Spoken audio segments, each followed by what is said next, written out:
getting closer! What do we do? I'm going out there. Are you sure? Take the gun! No, you'll need it if they get past me.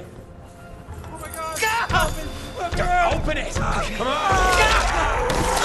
I'll fucking do it. Find somewhere safe.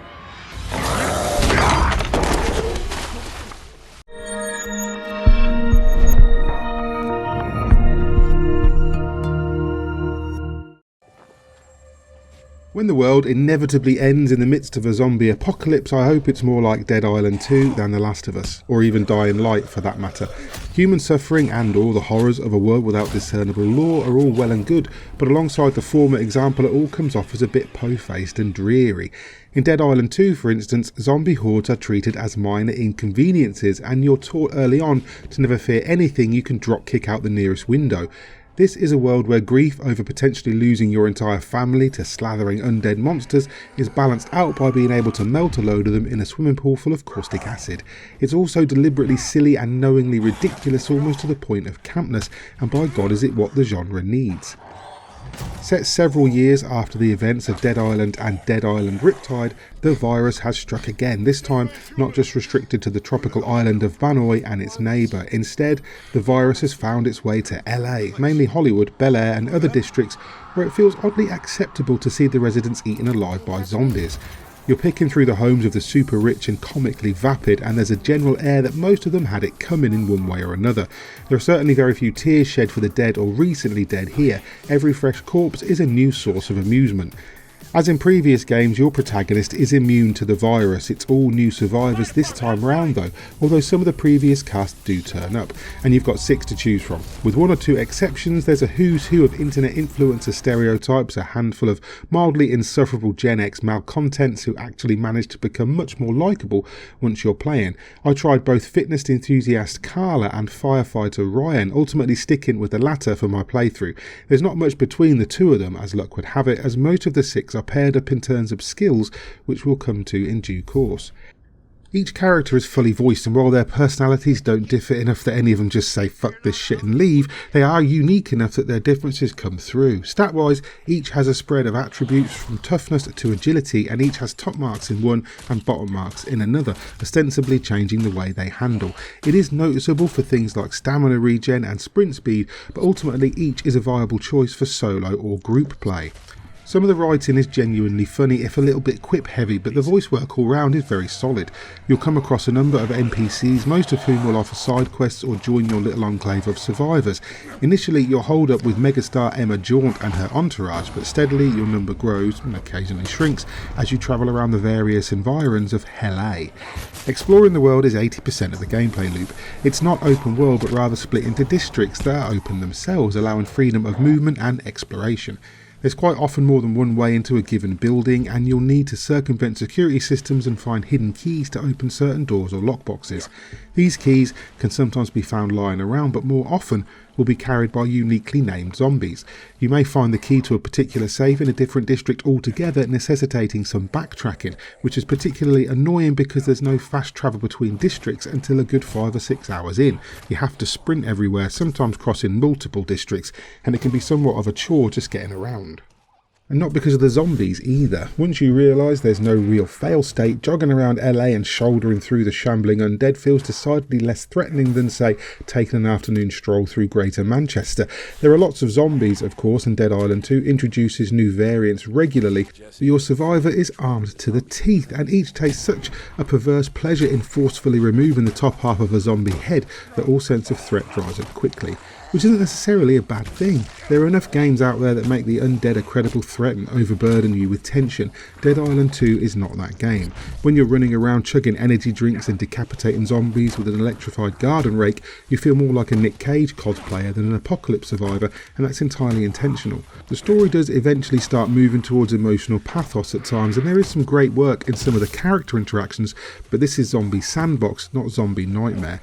A case in point here is the reliance on environmental damage to deal with the hordes. From electrifying puddles of water to burning cans of gasoline, drop-kicking zombies into live power cables or melting them in acid, there are many ways to stay alive. It's particularly fun during an early jaunt through a movie lot where you can mess with various special effects to cook or fry your pursuers. Later, when the game really starts mixing the randomised hordes that come at you, such environmental training pays off. You can carry an ungodly amount of weapons about your person at any given time. While the melee weapons degrade eventually, workbenches are pretty well spaced that allow you to repair them, craft consumables like medkits and ammunition, or upgrade your arsenal. It could be a good 5 or 6 hours before you get your first gun depending on how much you explore, but they're great in a pinch. They do make noise, but not enough to attract hordes the way, say, car alarms do. Even when you have firearms, you're still more likely to resort to a Bowie knife you've somehow imbued with the power of fire to get through a rough spot. You also have items known as curveballs, which are devices on cooldown such as pipe bombs, zombie bait and Molotov cocktails. Skills come in the form of unlockable cards that you equip in an increasing number of slots on your character. They feature direct skills like the frankly overpowered dropkick, a parry, block and offensive slide, but they also apply modifiers to those skills such as health regen or a damage boost on a perfectly timed evade. There's potential in the late game for some form of build crafting, but it does take some time to get there. As expected, you'll reach a point where you just feel a little bit too powerful, although this at least plays into the sandbox nature of the world. A particular development around halfway through the story gives you even more ways to make zombies into your rotting bitches. There are issues though, often arising from the freeform enemy placement and weapon design. On PS5, zombies will noticeably pop in and out of existence, sometimes vanishing or appearing right in front of your eyes.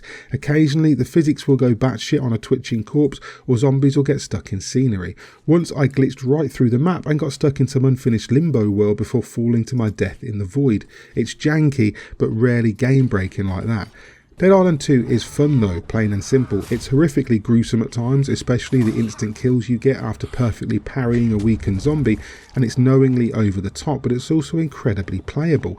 Some may find the sheen rubbing off after the halfway point, given that it relies heavily on backtracking and ditches any real sense of failure or challenge early on. The only trouble you'll ever really have are bosses, as death will just respawn you near to where you died with no real penalty.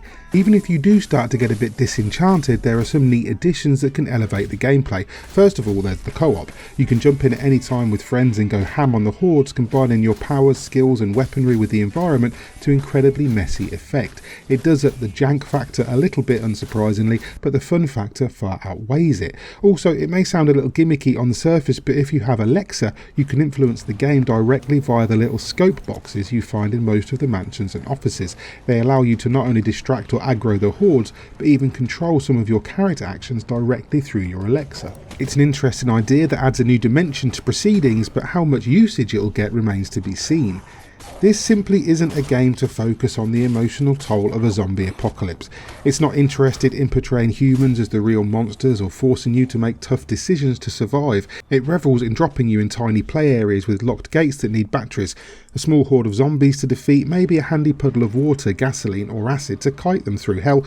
One side quest is just you killing in imaginative ways so an influencer can wow her followers. It's not exactly plumbing new depths, but it's still entertaining.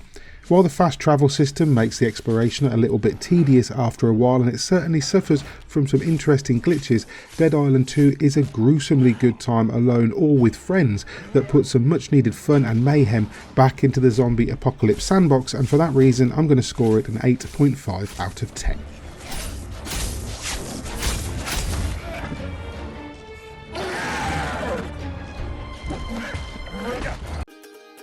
Hi there, hope you enjoyed that review of Dead Island 2. If you did, please hit like and subscribe, maybe tag the bell icon too so you're kept up to date with everything that we post going forward. And if you want to support us via Patreon, we appreciate everything that you guys do for us. In the meantime, I've been Mick Fraser for God is a Geek. That was a review of the PlayStation 5 version of Dead Island 2, and you guys have been lovely.